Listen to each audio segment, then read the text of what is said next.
Gambling is just a thrill for my 20-something friend, but I can't overlook its dangers. I've lost too many to this vice. I reminded him, vices don't care about self-control, yet now he's ghosting me. How did our friendship end over this? I am a 41-year-old man from the Balkans, and until last year I did not feel old at all. Now I feel emotionally and physically drained. I am deeply troubled, sad, and just lost, and I am seeking some guidance, even though I do not think anyone will read this. I recognize that in today's modern world, all values and standards surrounding what is good and bad have shifted, and that part of growing older involves feeling left behind and struggling to adapt to the rapidly changing landscape. Nowadays, vices like gambling, drug use, and similar activities are more accepted and better understood. To clarify my point of view and values in life. Unfortunately, I am just an average individual. I am not a revolutionary, an activist, or someone with extraordinary intelligence or social skills that allow me to adjust effortlessly to new social norms and changes. Even so, I am more progressive than most people in my country, yet I firmly draw the line at certain behaviors, such as excessive drinking, which can be detrimental to both others as well as the individual, drug use, gambling, and cruelty to animals. These are things I cannot accept, justify, or tolerate. In the past, I could still be friends with individuals who engaged in gambling and drug use, such as marijuana, because that is the reality for many people today. However, I am exhausted. All these individuals come with baggage I no longer have the energy to handle. I was never comfortable with these behaviors, but I managed to maintain friendships, provided we agreed that I did not justify, respect, partake in, or understand those activities, while still recognizing their other valuable traits in a friendship. The issue arises when someone expects me to accept and understand these behaviors, instead of respectfully agreeing to disagree with me on these subjects, and moving on to preserve our friendship. I am a very open individual. I can discuss any topic in life, including someone's sexuality and their preferences regarding men and women. I am always ready to help someone accept and understand their sexuality, stressing that no sexual orientation is wrong, and I can assist them in navigating life challenges, such as being adopted. I have helped a friend in that situation. I can engage in many discussions, though I am not a personal therapist and cannot converse endlessly. I can still talk as long as it remains reasonable. What I cannot do is endure the growing pains of younger friends in their 20s. I disliked the behavior of most individuals in their 20s when I was that age, so I certainly cannot tolerate it now. I cannot revisit the same phases they are going through, nor can I go through with other friends the experiences where they attempt to convince me that their foolish actions are normal and try to pull me down to their level of immaturity and life inexperience, where I am forced to agree with their choices or listen to them making the same mistakes that young individuals continuously make, all while justifying their actions just as others have done before them. I do not want to hear them repeating the same things countless individuals have said with the same confidence and excitement, as if they are sharing a groundbreaking revelation when, in reality, their comments are not new. While I cannot help with everything, I am willing to listen, provided it is reasonable. However, when someone talks to me about how they got drunk and did foolish things and expects me to justify or support those actions, or discusses their gambling experiences, whether they won or lost, I cannot comply. I do not want to deceive them into believing that my values have suddenly changed. Why cannot they understand that I simply disagree with such behavior? It is true. I am not the life of the party because parties have always been unappealing to me. While I have never had an issue with people drinking and becoming inebriated there, when it becomes a lifestyle, we encounter a problem. I can drink casually, and that is perfectly acceptable.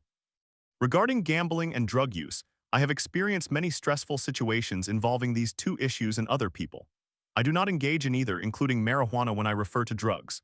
Due to my troubling experiences with individuals who have succumbed to these vices, I hold strong values that do not encompass either in my life. And I find it offensive when people who know this still pressure me to accept, understand, or justify their gambling or drug use. Doing so would require me to lie both to them and myself, and even then, I would feel terrible for having compromised my own beliefs. The problem. This is where my best friend of the past 2 to 3 years enters the picture. He is an incredibly talented, intelligent, and grounded individual. Despite being in his 20s, I have never regarded him as younger than myself. I respect him immensely. The thought that we are so different in age has never crossed my mind. We met online through gaming discussions, became friends, and occasionally hang out in real life. We talk about gaming, women, movies, music, and life in general. I have never felt that I was engaging with someone less experienced or younger. I have sought his advice countless times on various life matters, and I have consistently praised his maturity, intelligence, knowledge, and open-mindedness regarding art and gaming. We have disagreements, but we also share numerous commonalities, maintaining a normal and healthy friendship dynamic. Until recently. The other day he messaged me, "I know you'll be upset, but I started gambling again," and he proceeded to explain that he does it purely for fun, not for monetary gain. Of course, he does not need money. He is financially secure, owning his businesses, and he is genuinely adept at managing money. I understand he seeks thrills, but I cannot justify or comprehend that need, especially when it is harmful. I was honest with him and expressed my distress because I felt severely disappointed when I received the news. I told him we would remain friends, but I did not want him to expect me to accept, understand, or justify this behavior. I was troubled, knowing he had a significant gambling problem in the past, but had overcome it and had not engaged in such activities for years. He responded by suggesting that I should recognize he is not like typical individuals who gamble, asserting that he has more self-control, that he only gambles with small sums of money, and that if he did not find some appeal in it, similar to a video game, he would not engage in it. But I cannot understand these arguments. I have heard it all before. Every single person who has expressed such sentiments has ended up facing negative consequences, whether in losing money or losing their sense of self in the process of gambling.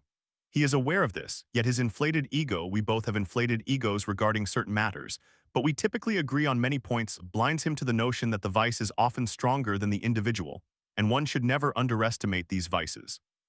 I articulated all this to him, explaining why I personally cannot condone such actions. I clarified that if it were a random person, I would not have been as concerned. However, he means a lot to me as a friend, and I have lost important people to gambling and substance abuse before, which he knows. I also recognize that biological factors contribute to addictions, including gambling, and my friend has previously battled a gambling addiction in his teens. Thus, even though I trust him, I am aware of biological tendencies, and there is always a significant chance that the urge for adrenaline or gambling will cloud his rational judgment, leading him to make mistakes that could result in substantial financial loss or worse at some point in life. This is why I assert one should never underestimate vices. They are often rooted in biology and chemistry and cannot always be controlled. I did not have the opportunity to explain this aspect because he is unwilling to engage in further communication. Nevertheless, he is now upset. He refuses to talk to me. Although we both post on the same gaming forums, he completely ignores me. He sought emotional support from me for this situation, yet I could not lie to either him or myself by justifying, understanding, or supporting something like this. Why can he not grasp that if I disagree with him on this one issue, if I do not believe he transcends the gambling issue because, in my experience, it has ensnared everyone in its grasp, that does not indicate I do not respect his other admirable qualities as I always have. I was clear about all of this, yet he seems so offended that he chose to ghost me because I could not condone a behavior I view as notoriously foolish, unnecessary, and profoundly problematic in life. I even told him it is perfectly acceptable that we cannot agree on everything. In turn, he prioritized his need to gamble and his desire for justification above our friendship and ceased communicating with me, despite my unwavering support for him on numerous other subjects and issues. Everything except this one problematic behavior. I cannot endorse everything. I have boundaries, principles, and personal experiences that have taught me not to get involved in or support certain actions. What kind of character would I have if I were to suddenly alter or feign a change in my values simply to avoid upsetting my friend when he informs me he has resumed gambling, even if it is with real money? True, the amounts may be small, but they still matter. I did not insult him. I endeavored to be as polite as possible while expressing my deep disappointment. Yet, he is the one who is angry over gambling. The entirety of our friendship is at stake simply because I cannot accept a vice that I have witnessed time and again bring about family tragedy and trauma. I had anticipated the situation, seeing as his behavior over the past 2 months has been very typical for someone of his age. He has grown increasingly arrogant not towards me, just generally, and adopted that typical attitude many individuals develop in their 20s, believing they possess superior knowledge about the world. He has also become quite elitist concerning video games, which complicated discussions about our hobby for a while until he mellowed following a conversation about it. Overall, I sense something like this would occur, but it still hurts deeply. I continue losing people to drugs, gambling, and mental health issues. I have always been supportive. My friend accomplishes many great things, and I wholeheartedly support him in those pursuits. If he engages in actions I cannot or do not condone, I simply express that, and that is the end of it. We are different people. I do not end friendships over differing perspectives. Why does gambling hold such importance that I must feign support for him rather than openly express my concerns, only to have him ghost me despite never having insulted or offended him? It has now been several days. He remains active and engaged online within the same circles where I post yet chooses to ignore me. I hold no animosity toward him. He's my best friend, but in my family we do not engage in the practice of not speaking to one another. We openly address issues, and we consider silence a form of psychological manipulation, which we never employ. Thus, he is imposing a form of punishment that hurts more than my disagreement on a trivial gambling matter. I did not state that we would no longer be friends. On the contrary, I simply conveyed that I cannot support, justify, understand, or condone that immature craving for adrenaline and gambling, and I maintain the right to express that opinion. He might have been offended because I invoked the age factor. I did not use my age to belittle him. Rather, I referenced my age to explain how fatigued, overwhelmed, and utterly exhausted I have become from hearing the same tired arguments about vices. I have heard it all before. I cannot continue pretending that this one instance, this specific individual, will defy the norm. I do not know whether he will be different or not, but prior experiences have taught me to be wary of false security when individuals speak confidently about their indulgences in vices. Ultimately, even though I have a disability and may not possess the same level of experience with businesses, social interactions, and various situations, I have 20 years of life experience compared to him. It is neither wrong nor offensive for me to mention this from time to time, even presented in this manner. I have witnessed all of this in the past. I have had numerous friends over the years, and I have either lost people to gambling or was on the verge of losing them. My father exhibited a similar attitude in his youth. He made mistakes, and fortunately he managed to quit but not before causing us significant financial loss. My parents worked through that situation, but it was an experience I would have preferred never to endure while growing up. My childhood was wonderful, but the circumstances surrounding my father's gambling losses were traumatic. I had a girlfriend who also struggled to overcome gambling addiction. I was unaware of her involvement when we began dating. I did everything I could to help her, but her gambling addiction, which was much worse than my friend's, trust me, was a symptom of her borderline personality disorder. Despite her struggles, she was exceptionally intelligent and kind outside of her issues. From what she shared, gambling ran in her family.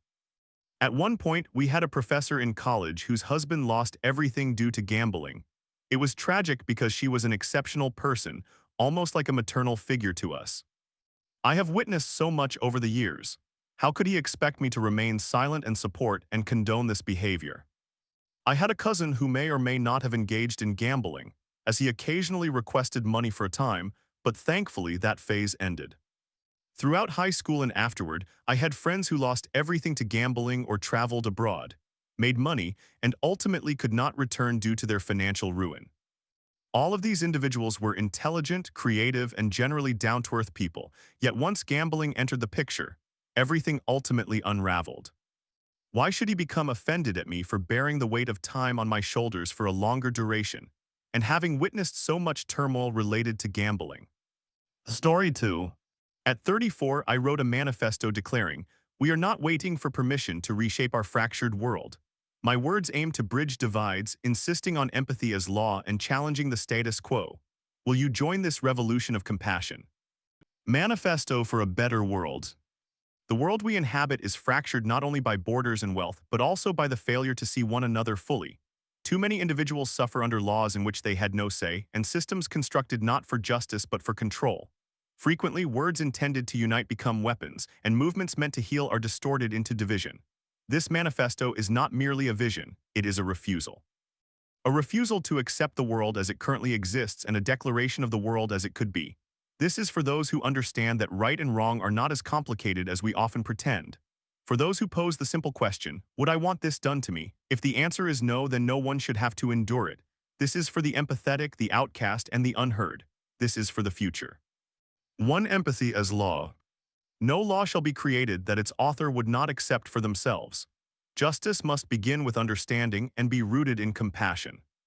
2. Balanced liberty. Freedom ends where harm begins. No person may claim liberty to deny the humanity of another. True freedom is discovered in mutual respect. 3. Justice by reversal. Every rule must withstand the test of reversal. Would the rule maker accept the rule if it were applied against them? If not, it has no place. 4. Language as a bridge. We utilize language to unify, not confuse. Names are sacred. When unknown, we speak with dignity. Labels are tools, not prisons. Clarity matters. 5. Identity and reality. Respect is owed to all who seek to express themselves honestly. However, identity must rest on a foundation of shared truth. Affirmation should never replace care. 6. Health of the mind. We acknowledge that some forms of identity may arise from pain, trauma, or confusion. The solution is never ridicule, but rather care grounded in healing and guidance towards wholeness. 7. The economy of enough. We do not pursue endless growth. We strive for a system that offers enough for everyone. No one should go hungry while another drowns in excess. We build on dignity, not debt. 8. Honesty and expression. We listen to the meaning, not the melody. Not everyone speaks with grace, but truth can still reside in broken voices. Judge the message, not the tone. 9. Protection for the vulnerable. Children are sacred. The innocent must never be used as tools of punishment or propaganda. A society is only as strong as its compassion for its most vulnerable members. 10. Simplicity as strength. Complexity should not serve as a smokescreen. Right and wrong can often be determined by one simple question: would you want this to be your life? If not, change it. 11. Purpose beyond powers. Leadership is not about domination but stewardship. Those who lead must do so with humility and the constant reminder, this too could be me. 12. Truth as foundation. Truth is not a weapon, it is a mirror. Our systems, policies, and values must reflect what is real, not what is convenient. 13. Compassion before compliance. No system should oppress those it was created to serve. Bureaucracy must yield to humanity. People come first, always. 14. Unity through understanding. We are not divided by nature but by misunderstanding. Empathy can bridge any gap if we allow it. We lead with listening. 15. Culture of contribution. Everyone has something to offer. In our utopia, value is not assessed by wealth, but by the readiness to help construct a better world. 16. The sacred role of names. Where gender or label creates confusion, the name shall prevail. A name is a declaration, a chosen truth. When in doubt, we speak with the reverence that a name commands. 17. Healing through responsibility. With power comes the obligation to heal. When we encounter brokenness, we do not ignore it. We gather the pieces for ourselves and for one another. 18. The right to be seen. No person should be invisible. Whether by class, color, or silence, no one should be left behind. To be seen is to be known is to be valued. 19. Knowledge shared freely. Access to education is a human right. Truth should not be gated. In our world, curiosity is a virtue, and ignorance is a challenge we face together. 20. Hope as strategy. We do not plan solely for survival. We plan for joy, for peace, for lives lived fully. Hope is not naivete, it is the blueprint for progress. 21. Rest is not a luxury. It is a necessity. A society that values productivity over people will exhaust both. Rest is not earned, it is owed. Time to breathe, recover, and simply be. This is a birthright, not a reward. We reject the guilt of pausing and honor the renewal it brings. 22. Art as voice. Expression is sacred. Art, music, and creation are all means by which the soul communicates. A better world listens to and funds artists. 23. Consent as sacred. Nothing is more powerful than the word yes, freely given, or more vital than the word no, honored without conditions. 24. Technology with humanity. We use tools to elevate, not enslave. Advancement must proceed hand in hand with ethics, guided by empathy and foresight. 25. Community over competition. We rise together or not at all. The lone wolf myth is a falsehood. Strength is shared, survival is cooperative, victory is collective. 26. Equity and opportunity. True equality begins not with outcome but with access. No person's starting point should dictate the height they may reach. The path must be walkable for all, not just the privileged few. 27. Repair over revenge. When harm occurs, our initial instinct must not be to destroy but to restore. Justice finds its strength in healing, not in punishment. We do not erase the guilty, we reform them if they are willing. 28. Transparency of power. Where power is held, it must be visible. No decision that affects the many shall be made in the shadows by the few. Governance is a trust, not a throne. 29. Technology in service, not control. Innovation must be our ally, not our master. Tools are to serve humanity, not to manipulate it. We reject the silent encroachment of surveillance in the name of safety. 30. Stewardship of Earth. The world is not a resource, it is a relationship. We exist because it exists. Progress that harms is no progress at all. We must leave the earth better than we found it, or we do not deserve it. 31. Art as essential. Creativity is not a luxury, it is the heartbeat of culture, the voice of the spirit. A better world is not only fed and sheltered, it is inspired. 32. Peace as practice. Peace is not passive. It is active, intentional, and demanding. It is the daily discipline of choosing understanding over escalation and grace over grievance. 33. Love without conditions. We do not measure the worthiness of love. Every soul deserves affection, support, and dignity. Love is not transactional, it is transformational. 34. Rebellion with purpose. We reserve the right to say no to what is wrong. We do not conform for the sake of comfort. When the system fails the people, we challenge it, not in rage alone, but with reason, vision, and determination. This is not a perfect world, but it can be improved. And improvement begins with belief followed by action. We are not waiting for permission. We are not asking for change. We are the change, one fair law at a time, one honest truth at a time, one human heart at a time. We construct not with bricks, but with kindness, not with conquest, but with care, not with silence, but with song. Let the old world crumble under the weight of its cruelty. Let the new one rise tender, defiant, and alive. For all who dream, for all who suffer, for all who continue to believe that love even now can be revolutionary, this is the world we choose, and we are building it together. A story 3. At 20, I lost everything: my love, my truck, and even my peace of mind. We Need to Talk spiraled me into chaos, ending with me attempting to end it all. Now I'm in the infantry fighting through the pain, yet I still freeze when I see my ex's photo. Can I ever truly heal? Full disclosure, this is my true and genuine experience that I have faced and continue to face in my life, although the formatting was done by artificial intelligence, as I am not an excellent writer. I do not know if this will be seen. I am not writing this for validation or pity. I think I just need to express it somewhere people might understand, somewhere I can be honest without sugarcoating my feelings. I know I am young 20 male, but I still encounter issues just the same. If you read the entire post, thank you. If not, I understand, it is lengthy, but it is my life and I need to share it. Back in grade 11, I entered my first genuine relationship. She meant everything to me: funny, intelligent, supportive, and beautiful. My first love, my best friend, my partner in everything. We were inseparable, talking constantly and hanging out almost every day. She became my source of support when life began to get difficult. My family life had been stable. My parents were together, we lived on a farm, I had decent grades, and I participated in sports. It was a pretty solid situation. However, in December 2022, just after Christmas, everything changed. My mother moved out. My parents had been arguing for a while, but this fight shattered everything. She packed her belongings and left. I remained with my father on the farm, but I still visited my mother in town. After she left, I suddenly had to take on all her responsibilities. I was milking the cows, feeding the animals, taking care of the chickens, which I truly despised, and trying to keep everything afloat while still being a student. It was overwhelming, but I did not complain. I just kept moving forward. Fast forward to a few days after my birthday in 2023. I was sitting in class when I received a text from my girlfriend: "We need to talk." That was the moment everything began to fall apart. I experienced my first panic attack. I could not breathe, my heart raced, and my vision blurred. I left class and went to my grandmother's house to try to calm down. Later that day, she broke up with me, no warning, no build-up. Just like that, it was over.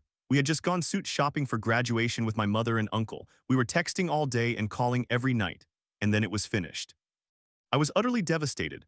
As I walked out, I had to pass her father, and it was humiliating. She said she still wanted to be friends. I agreed, but I did not know what I was saying. I ended up driving an hour to another town where one of my friends lived. He tried to keep me distracted, buying me snacks, drinks, and even a dab pen, even though I had never really smoked marijuana. I just needed something to numb the pain. I was reaching out to people, trying to feel okay: my uncle, my father, my mother, my friends. Everyone was attempting to help, and for a while it worked. But the anxiety, anger, and confusion did not subside. I became unstable, smiling one minute and crying or furious the next. I could not sleep. I tried melatonin, marijuana, and everything I could think of. Even indica strains barely helped. I could not get sleeping medication prescribed. I was fortunate if I managed to get 6 hours of sleep in an entire week. Then came the party. My father allowed me to host one at the farm. I drank with my friends, trying to feel normal. What I did not realize at the time was that my father had gotten into cocaine. He was grieving the loss of his grandfather, and I suppose that was how he coped. We had a fight. He was intoxicated. I was frustrated with the world, and it became physical. The next morning, he told me that maybe I should not live there anymore. So I packed what I could into my truck and moved in with my mother and grandmother in town. I left everything I owned on the farm. It was manageable, but nothing felt the same. I was not sleeping, getting only 1 hour here, maybe two there. I tried everything, nothing worked. Then I attended another party at a friend's house, just the guys. After one beer, my ex-girlfriend showed up with her friends invited by someone I did not even know. Panic attack. Again, I left, drove away, and pulled over into an entrance to try to calm down. The town police found me. With lights flashing, they checked in on me. I told them the truth. I was panicking and just needed a place to breathe. They breathalyzed me. I was on zero tolerance. One beer, I blew over. I lost my license for 2 months. My truck was towed, more financial stress, more isolation. I could not go anywhere. Everything in my area was spread out, no public transport. I was trapped. Then came the final blow. My mother borrowed my truck without informing me. She got into an accident and totaled it.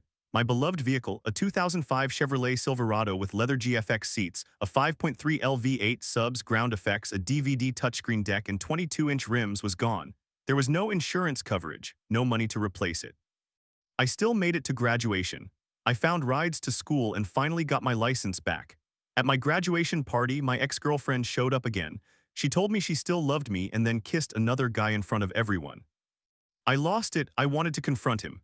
My friend stopped me, reminding me that it was not his fault. Instead, I took my frustration out on a wall and injured my hand quite badly. But at least I did not end up in jail. They told me if she wants to be a little homewrecker, let her. You could attract 10 girls without trying. She lowered her standards, you raised yours. Harsh words, but I appreciated their attempt to comfort me. After that, I moved to the city for university, studying civil engineering. I thought I would start fresh. I could not find a job. I sent my resume everywhere: gas stations, Best Buy, vape shops, and restaurants. I made it to interviews but never got hired. I could barely afford rent, let alone food. I was surviving on ramen noodles, Kraft dinner, and canned soup. My insomnia worsened. The only time I could sleep was after drinking, but I could not afford to drink unless my friends brought some over during their visits. University was a struggle. I went from a class of 16 students to large lecture halls, trying to learn from PowerPoint presentations and professors with heavy accents. Quantum physics on a whiteboard, I was lost. Then I contracted mononucleosis and jaundice. I ended up in the hospital and lost 22 pounds in a week. I missed classes and lost motivation. I attempted to hook up with people just to feel something. I tried to get therapy but could not afford it, and the university's waitlist was months long. Eventually, I reached my lowest point. One night, unable to handle the pressure anymore, I found opioids in the cupboard from my roommate's previous surgery. I attempted to end my life. Obviously, it did not work. I awoke and realized that something needed to change.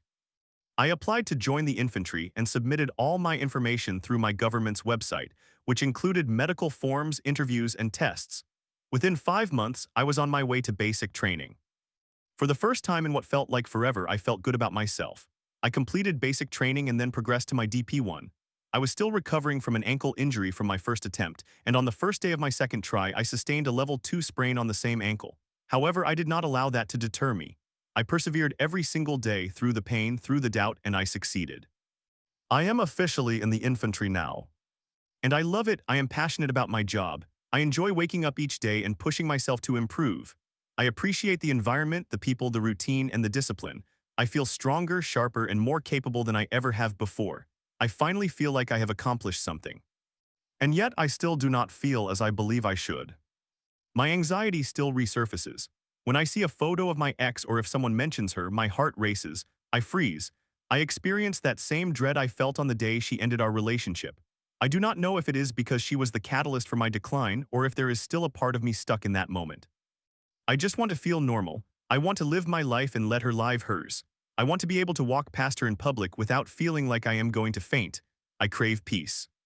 So Reddit, what should I do? Should I talk to someone? Is this something I can work through on my own, or am I simply being weak? I do not know, but I needed to express this. Thank you for reading. Feel free to be honest if you need to. Story 4. I texted my wife's boss, calling her a liar and cheater based on suspicions from my past. Just as I planned to expose her on our anniversary, she revealed VIP Nuggets tickets she'd arranged. Now her boss knows I'm a monster. How do I fix this mess? As the title indicates, I made a terrible mistake and sent a message to my wife's boss, claiming that she was a liar, had cheated on me, and was someone he should neither trust nor employ. Before you all criticize me, please allow me to explain, as I genuinely want to resolve this situation. Background: I have always been quite suspicious of my partners since I was 15 when I was first cheated on by my then-girlfriend.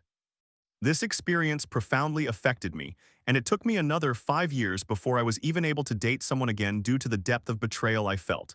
When I finally dated someone again in college, she also cheated on me. Understand that both of these experiences devastated me. I went through the typical denial process that everyone goes through even when the signs are apparent. I told myself that they were merely spending time with that guy because he was their friend. It's harmless, do not overthink it. I convinced myself that she was only staying over because her ride was late or her car broke down. There was nothing more to it. I justified her behavior by stating that she was not flirting with him, that was just how they communicated. But inevitably, despite my attempts to be the good guy and granting the benefit of the doubt, I found out the harsh truth. They were cheating on me. Fast forward to last month. I have been with my wife for 3 years and she has treated me wonderfully. I love this woman more than I ever thought possible. However, I began to notice signs again. She would randomly work late and not return until well after dark. Whenever I asked her what was happening or why she was working late, her answers were always vague. She mentioned some project that she could not discuss which required her to stay late. I wanted to believe her, I truly did, but after 2 incidents I could not trust her word anymore. I recalled the saying, fool me once, shame on you, fool me twice, shame on me. Except this time, I risked the opportunity for a fool me thrice. I could not bear the thought of being cheated on again and denying it until I walked in on my wife in bed with another man or something similar. Therefore, I hired an investigator. Understand that I wanted to be proven wrong. I hoped this would turn out to be a complete waste of my money, and I genuinely expected it to be so. However, I needed to be certain, so I hired him. He informed me that he had conducted this type of investigation many times before, assured me that I was not a bad person for doing this, and promised that she would never know. Everything seemed fine until last week when I met with him to discuss his findings. I anticipated hearing about legitimate work projects and late meetings, but my worst fears were confirmed. She was not at work, she was meeting with a man I had never seen before, and it was not just once or twice. Every day for 2 weeks she had been meeting with this same individual at restaurants, in an office, and various other locations. The investigator mentioned that he did not know what they were discussing because he could not get close enough to overhear. However, he had many photos of them together, including moments of them hugging. At that moment, I felt an intense rage, a fury that arises when you are so angered by someone for their past actions. I wanted to destroy their office right then and there. I had been betrayed again by someone I loved and had married. All I could think was, not this time. In the past, I had been the fool, but this time I would not allow that. This time I was determined to come out on top, the one exposing the truth. So I paid the investigator and left. I called a friend of mine, someone I have known since high school, and explained everything to him. Even before I got into specifics, he responded with, "Oh God, not again." He understood the situation just from what I had shared, even without the photos. We both realized we needed a plan. This is where everything began to unravel. Yesterday marked our wedding anniversary, a day to celebrate our love, except this time there was no love, only deception. What better time to reveal her betrayal than on that day? So I put my plan into action. We were going to enjoy a nice dinner, have an amazing evening, and then upon returning home, I would inform her that the celebration was not for our marriage, but rather a celebration of my revenge.